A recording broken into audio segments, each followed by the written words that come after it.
Welcome to the Compassionate Leaders Circle podcast. For thousands of years, the sages have known that compassion is a powerful force for good. In the last 2 decades, compassion scholars caught up with these sages, proving that there is an ROI to building loving communities and businesses. This podcast features leaders who can teach us about the power of compassion. Well, it's my great honor to have some compassion warriors with me today. I'm very, very honored to have Gregg Champion, Patricia Meyers, and Vann, who are all partners at Startup Recovery in Pacific Palisades, and they do amazing work. And I just want to send a shout out to Paul Engels, my colleague and partner in the Compassionate Leaders Awards, who introduced us. So the first thing I want to share is that every year we have a collaboration. It's not really a contest to honor compassionate leaders, because it's our job to shine a bright light on people that are doing healing, wonderful work in the world. And Gregg and Patricia and Jeffrey have all been nominated for that. So thank you. Very excited to have them here. I think we'll start with Gregg, and why don't you tell us a little bit about the creation story of Startup Recovery and what Startup Recovery is? Cool. Thank you very much, Laurel, for having us on. It's a big deal, and we're very grateful and appreciative towards you and Paul for making this happen. So real quick, my name is Gregg Champion. I'm a co-founder of Startup Recovery. I'm also a recovery coach. I'm also a man in his own recovery, and this November I will celebrate 27 years clean and sober. The creation of this really came from, real quickly, I was in a transition between being a media and PR executive, working with national brands 5-6 years ago. Felt stuck. I was in a Y in a road. I had a wife and 2 kids. And I really didn't want to show up for my job anymore. And I kept asking the universe, please open a door for me. Please open a door for me. And little by little, certain things presented itself. And one was, I was actually speaking at a meeting in a 12-step meeting, and I was sharing my story, experience, strength, and hope, along with my career. And this little older lady comes up to me and says, "You make a great recovery coach." And I go, "What's a recovery coach?" And she sort of explains to me, and before you know it, I'm doing recovery coaching at this rehab up in Malibu. And then another rehab hires me in Newport Beach. And before you know it, my secret sauce is entrepreneurship meets recovery. And I began coaching groups, but I also began coaching private clients and having some success in that realm too. People who had 3 years, 5 years, 7 years of recovery, but felt stuck. They felt there was a Y in the road. And through my own life experience and my own recovery story, I was able to help them get past that Y.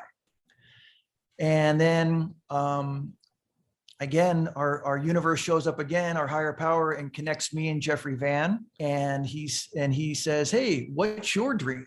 I said, I want to take my coaching curriculum and move it into a headquarters. And he says, "You know what? I think I can help you." And really what we did was, Jeff was newly sober, and he was being taken around to show different transitional livings, and none of them stood up. None of them were what he would want as a C-suite executive trying to put together his life. And so it really was a combination of what Vann would want in transitional living and what Gregg Champion could provide in a coaching curriculum. That really was the creation of Startup Recovery. Now, we wouldn't move forward unless we made one phone call, Laurel. And that phone call was to Patricia Meyers, who was a legend, an icon in the recovery business. And we said, here's our idea. Can you get behind us? And she said 2 things to us. You realize you're only dealing with the 2% of the luxury world. I said, yeah, I know, but there's enough people out there. And then she pushed across a piece of paper and she goes, here's the people you're not going to do business with. And I thought that was a great thing for a mentor to do. She had made mistakes or missteps with some people in any industry and was allowing us to say, please don't go make those same mistakes. And I think that's one of the greatest gifts a mentor can give you is a mentor gives you their mistakes. So there's really the gist of it. And that was in November of 2017. Wonderful. Thank you. That's, I also want to share that one of the reasons I was so intrigued by this is I just, since we met in August, in September, I had 30 years sober. Oh, congratulations. And I was so impressed with what you're up to and how you approach it. And I think how you do what you do can help so many other people that might be open to learning from you on improving. It's just very hard to get help when people need so much help. So I so appreciate what you do. And I also appreciate that part of your operational foundation is if you can't help people because they can't afford you, you also do scholarships, but you also provide resources. And that is an amazing service. Jeffrey, tell us, for those, I've had the pleasure of visiting one of your beautiful properties. So why don't you tell us a little bit about what the experience is like, what the real estate is like, and what the actual experience of being at Startup Recovery can be like for a guest? Sure, thank you. And again, thanks for the opportunity. As Gregg stated, we wanted to really create something that wasn't out there. And we surveyed the landscape and recognized that there was a population that was underserved, specifically executives, professionals. We do have a lot of millennials that come to Startup Recovery, but they need to be very serious about transforming their life. And so we wanted to not only from an aesthetic standpoint, create beautiful and luxurious places to recover, but we really wanted to make sure that the substance inside the four walls was very safe, was very healing, was very community oriented, had resources that really could help people transform their lives. And this is one aspect of our business, kind of the brick and mortar houses and apartments that we have in Southern California. We wanted to make sure that people could really have a big boy or a big girl time out and have an opportunity to really push the reset button on their life. So whether it's, traditional 12-step stuff for people that are dealing with, alcoholism or addiction, we do also serve a mental health community as well. All of our assessments are done by Patricia, who can maybe speak to that, because it's very important to choose the right people for the community and make sure that we can really be effective for everybody that wants to come here. So I think that, the goal is to create an environment that is safe, that is luxurious, that is peaceful, that has a lot of resources for people just to take a step back, right, in their life and gain clarity and figure out, what they want to do with the next phase of their life. Yeah, I love your tagline was "We shift addiction to passion." Someone once told me that we're very spiritually thirsty people, those of us that like to use things that may not be good for us. And if we can shift the unquenchable thirst for alcohol to passion, that's beautiful. And it really resonates with me. Yeah. Patricia, I have so many questions for you, but and I so appreciate that you have this long, impressive, thoughtful career in this space. And I imagine that Startup Recovery gave you an opportunity to restart from scratch, like take all of what you've known from your experience and go forward with letting go of the things that don't work and, bringing on the things that do. So tell me about your role and tell me about what you've been able to do with do you call them guests or clients, or what do you? We call them clients. Clients. Yeah. And so again, thank you, Laurel, and congratulations on 30 years. Thank you. That's amazing. Thank you. So yeah, I've been in this space for a long time. I started working in 97, 98 in the field. So I have a lot of experience, and I've mostly occupied, the higher end of treatment.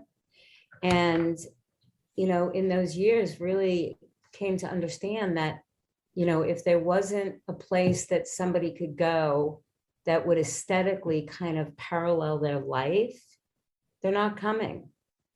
And ultimately, as we know, people die from this disease.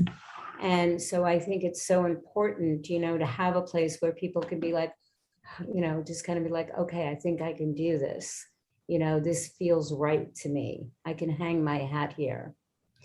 And, partnering with these two guys, I call them my work husbands, because we've really, I've had tremendous respect for them prior to joining, and was on the advisory board. And I also sit on the board of a very low income home for women and children.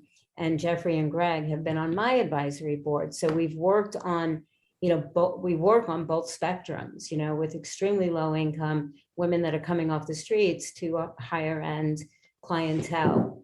And here at Startup, I think, the assessment process is really, really important, because we're not the right place for everybody. And for me, I've spent most of my career as, in a director of admissions, clinical admissions director space, where making those, doing those assessments and having a team with me that really understands that, every place is not the right fit, and making that decision so that if they're not, that we find a place that is. So bringing that process to Startup, I think has been, was kind of a game changer for how we do business. And explaining, and Jeff and Gregg understanding, like, what, you're right. Because it's not just about whether somebody can afford to live here. It's about whether we can help them, whether we can actually wrap our arms around them, create, also with a wraparound clinical team that is actually going to move them, into a space of health, wellness, and recovery. And that's our goal. If we cannot, and we feel, and of course, giving them my feedback about an assessment, if we feel we're all on board, like, yes, this is the right thing to do, is to refer them out. To me, that's golden, because I've certainly worked with many places over the years where, that's not the case. And you're on your own. If you don't fit us, you're goodbye. Yeah. So I feel that that's a very important component. And then service, bringing service, our core kind of, philosophy is about giving back. How do we give back to the community that we live in, right? So that is definitely very much a part of our curriculum and what we do and how we do it. And the nonprofits that we join with and partner with.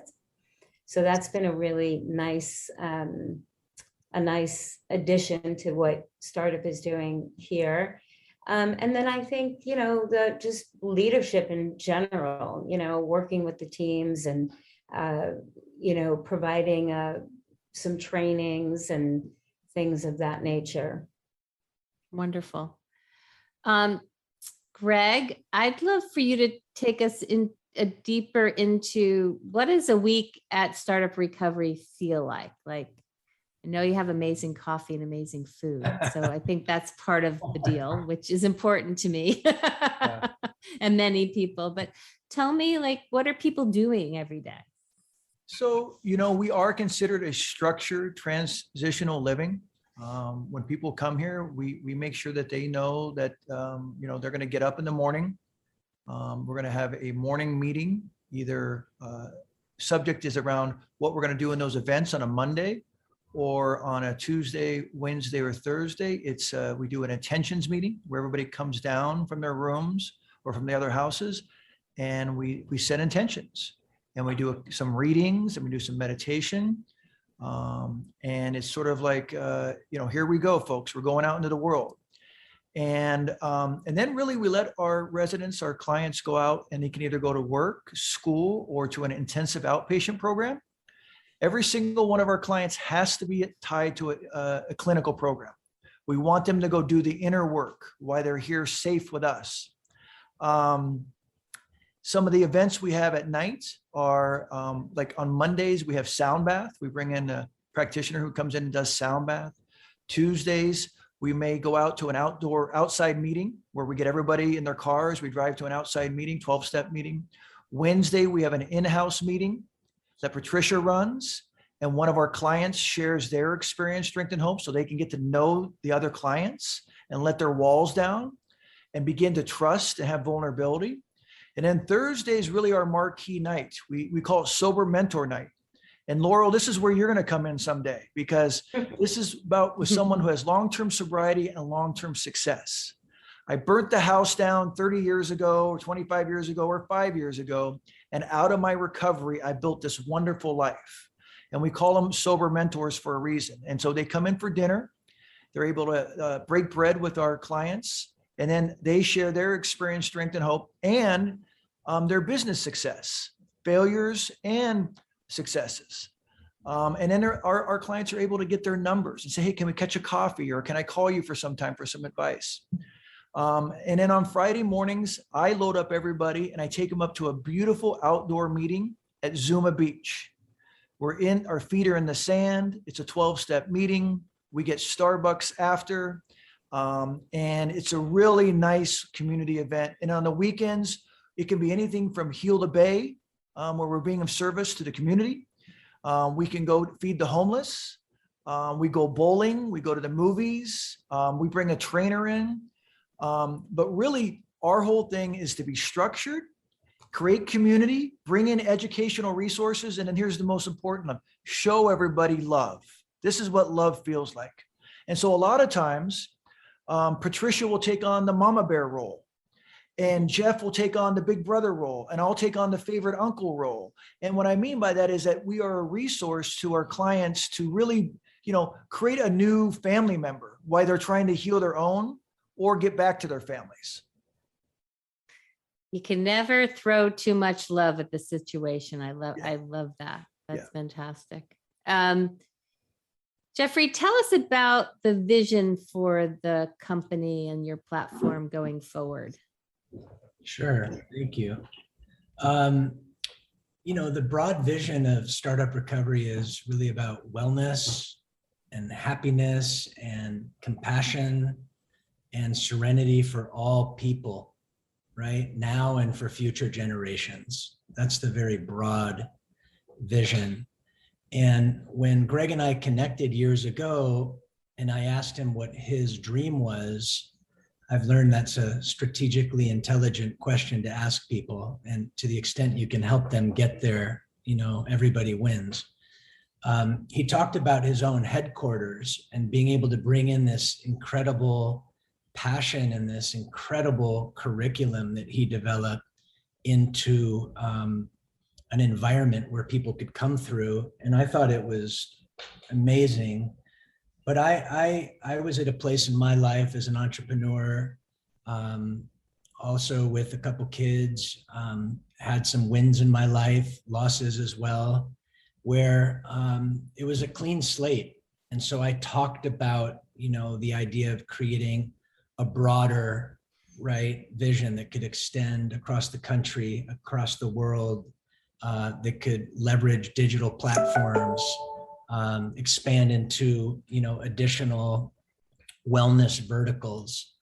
And so 4 years ago, next month, right? We opened up our first, what I like to call transformational living.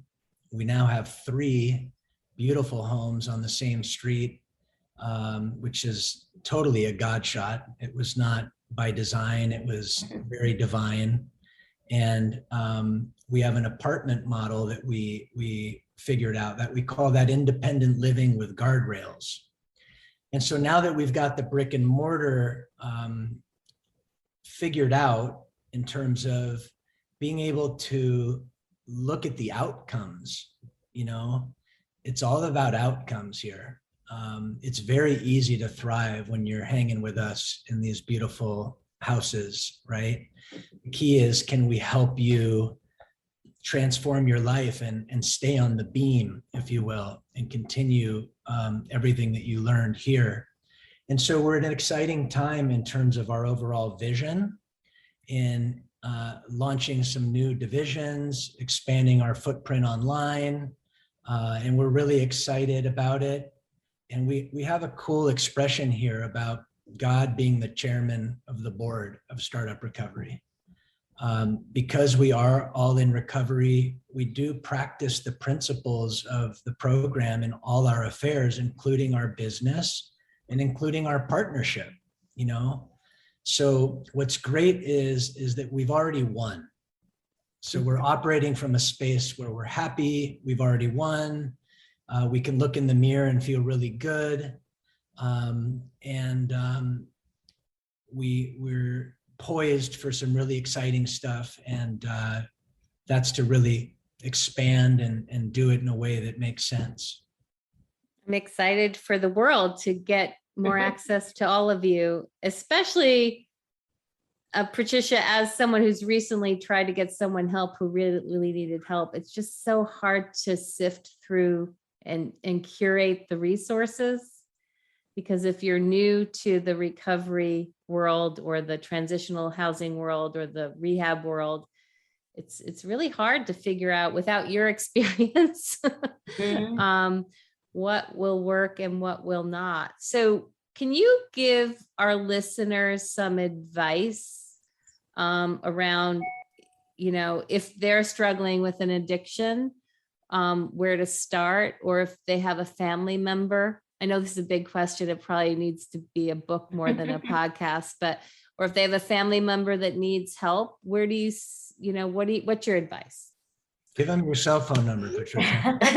Well, you don't get enough calls. I do triage a lot of calls. I started something years ago at an organization called an Alumni in Crisis Program.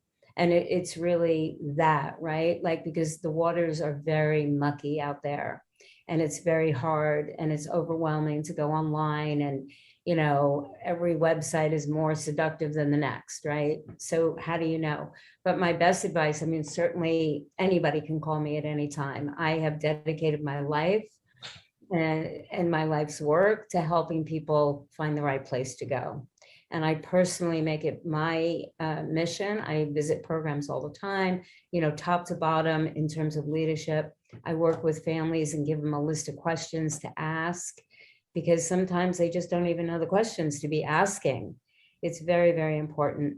I think it's to work with a professional that, comes through a referral is also really important. Everybody tries to be well-intended, but unless you're out there and you have your finger on the pulse of an organization, like I said, from top to bottom, it's hard to know what's happening inside the walls, right? Well, I'm sort of envisioning, I appreciate you, sharing, we'll share your website, and I appreciate you, but I think as you expand, we may have to create an app, a Patricia Meyers app. Take all the information from your heart and your brain. And that's beautiful. And we appreciate you being of service in that way. So I'm going to shift now. I'm curious about a couple of things. First of all, I've spent time with Jeffrey and Gregg, and now I'm meeting my new friend Patricia today. Curious about what it's like to be partners. I know that you enjoy each other, but I know that as you build a brand and build a business, there's probably some lessons learned here for how do you create a productive partnership. And anyone can add their 2 cents. I'll chime in real quick. So first, it's a complete honor and privilege to be partners with Gregg and Patricia. I think about a year ago, somebody asked me about it. I said, it's we love each other, right? And we have open lines of communication. We respect each other. We listen to each other.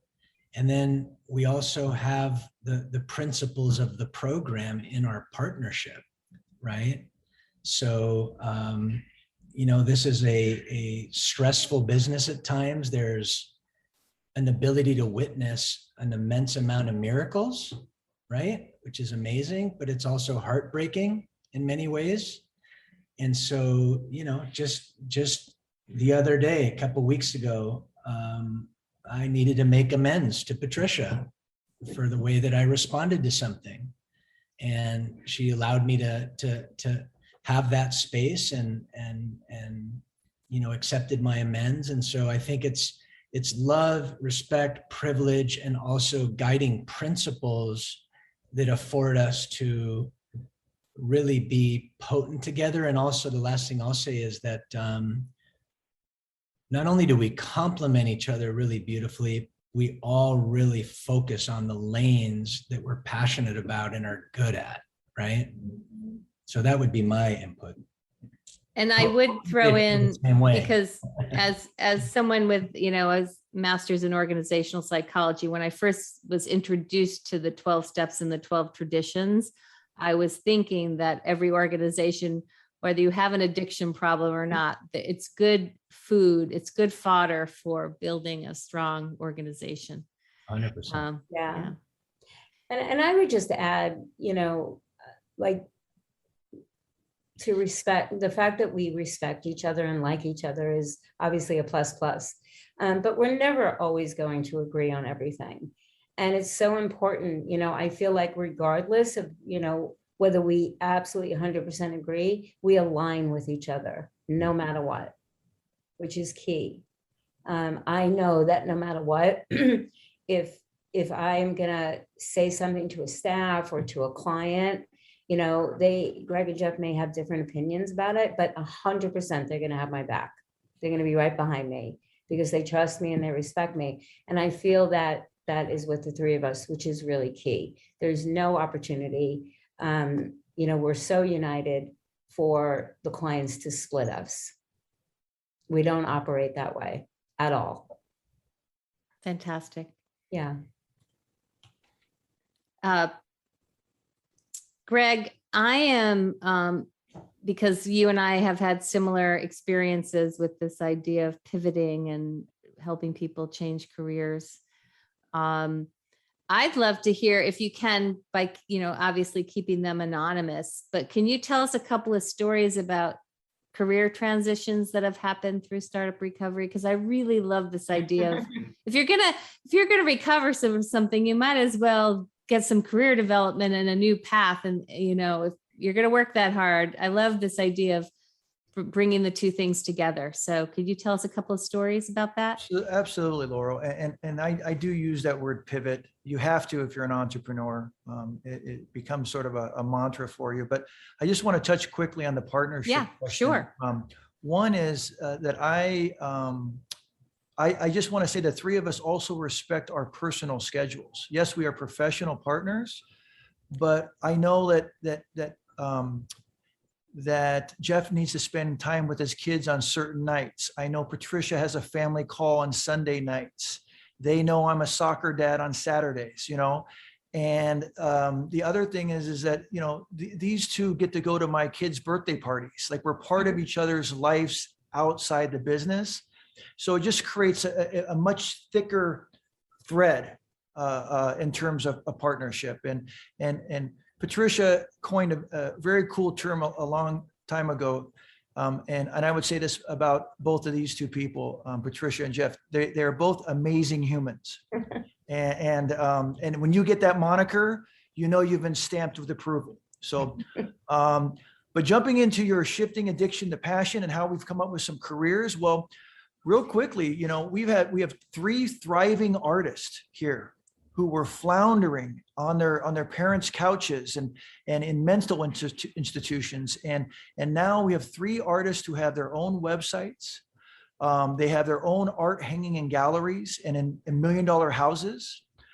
We were definitely able to take the heroin needle out of someone's arm and put a paintbrush in their hand. We've had a young lady move her whole life from the East Coast to the West Coast to become a Hollywood makeup artist. Mm-hmm. And she literally sent me a screenshot of the film she's working on right now. And that was a year ago. We've had a young man who struggled with mental health and addiction, and he opened up a sober recording studio. Now, Laura, if you know anything about the music business, there ain't too many sober recording studios, you know, and this was really this guy's vision with the 3 of us putting it together to show him how to do it. We've had 2 clothing lines launched from Startup Recovery. Mm. We've had moms go back and get their degree, get their master's degree or their PhDs because they became empty nesters. They filled it up with Xanax and wine, and they realized that wasn't a solution. And we said, hey, put that stuff down and go use the brain your higher power gave you. And they went back to school. And so really, like what Jeff talked about, we are all about meaningful outcomes. We want to be able to tell the world via your audience at Forbes that's what we're all about, is meaningful outcomes. And also, like any good business, we're a customer service business, right? We want to make sure our clients have a good experience with us from the time they hit the door to the time they leave. And they're always connected with Startup Recovery. Patricia tells them, we're going to wrap your arms around you whether you like it or not, you know?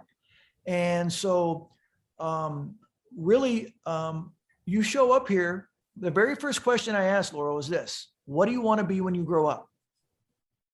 And people, this 50-year-old man's like, what do you mean? I'm a grown man. I'm a CEO. I go, you would not be on my couch if you were grown up, you know? And I also will say this, is that we've had very powerful women. We've had very powerful men on here, and they've had a disconnect with their kids.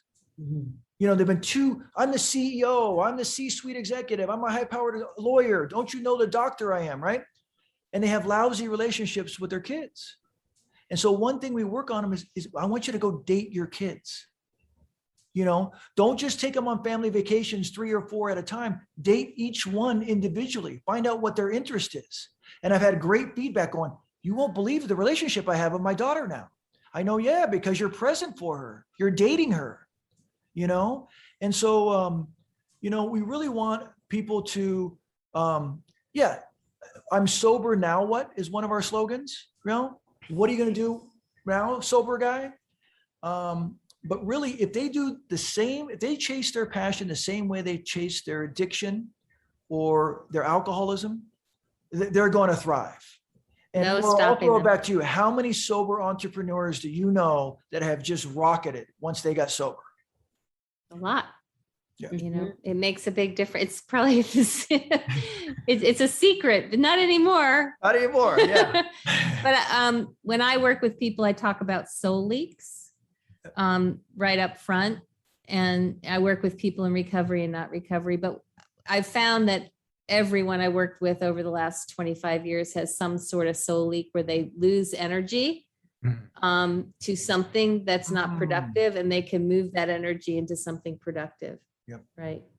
That's cool. I love it. And I do it right up front, and people tend to trust me. So I do often find out about addictions too from the beginning. So it's a big soul leak if you're using substances, or it could be television, it could be pornography, it can be, in our culture, we're just overusing, technology. So as a supporter of compassionate leaders, I know that you all work hard I know that these success stories have brought a tear to my eye and a chill up my spine. It's amazing. I also know that from being in this business that sometimes you do have losses. You have people that aren't the right match for your program, or their addiction is too big. And how do you deal with that personally when someone doesn't succeed? How do you work that through yourself You internally want or to take that, externally? Patricia? Yeah, I mean, it's challenging. Recidivism, the rate of recidivism is very high. But I believe I don't give up on anybody until they're literally in the ground. So, we try to do everything that we can to continue to reach out, create resources for people to grab a lifeline. But it is hard. It is, people say to me sometimes, oh, you've been doing this so long, it must get easier. It actually gets way harder. It is soul crushing sometimes, because we know that recovery is possible. Our whole thing is about creating a longer runway to get people to a year of recovery.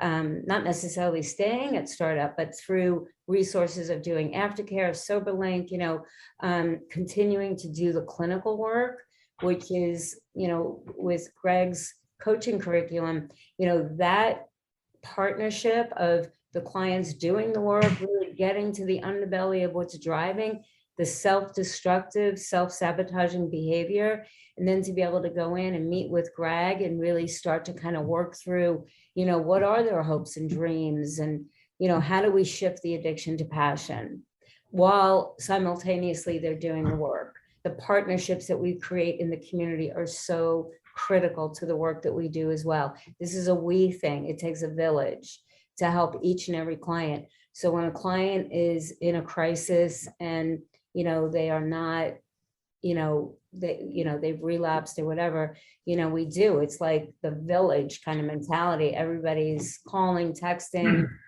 just kind of sending out the lifelines. I appreciate, I think what I've learned in 30 years is never giving up on people, even if other people have. And it's hard, but I appreciate, not giving up until they're in the ground, because you never know. You never know if that one phone call or that one meeting or that one book, can turn. I've seen it. I've seen people be given up on and they come back to life, Yeah, so that's my personal story. If I would have been dead, so I think for me, it's even a greater, because everybody kind of cut me out of their life. And, there was one or two people that did not give up. And that became, my, the North Star.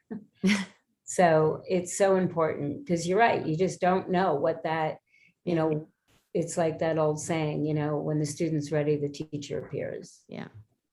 And it's been my experience that if you're out there listening and struggling with addiction, if everyone in your life has given up on you, go to a meeting, because there's a bunch of people waiting for you in a 12-step meeting that will love you until you can love yourself.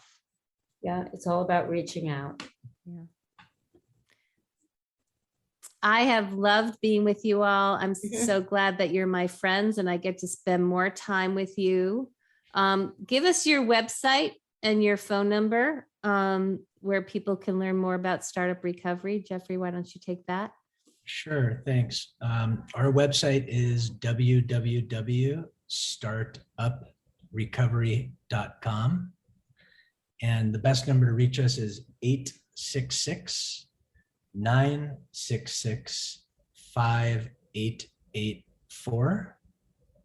And we're happy to just be of service in any way we can. We start off each phone call with making it clear that if we are not the right fit, we will help people find the right fit. Mm-hmm. Well, I look forward to being part of your mentorship program and coming and having dinner, especially in the winter. I'd like to come to California, so I'll keep Open you posted on my invitation, Laurel. I'll keep you posted on that. It's been a great honor to celebrate you and in a way celebrate my own recovery with you today. So thank you very much. You bet. Thank you Thank you. very much. We're grateful and appreciative. Yes, thank you. Thanks for listening to the Compassionate Leaders podcast. You can learn more about us at compassionateleaderscircle.com. Please join us each week as we shine a light on compassionate leaders making a positive impact on their communities and the world.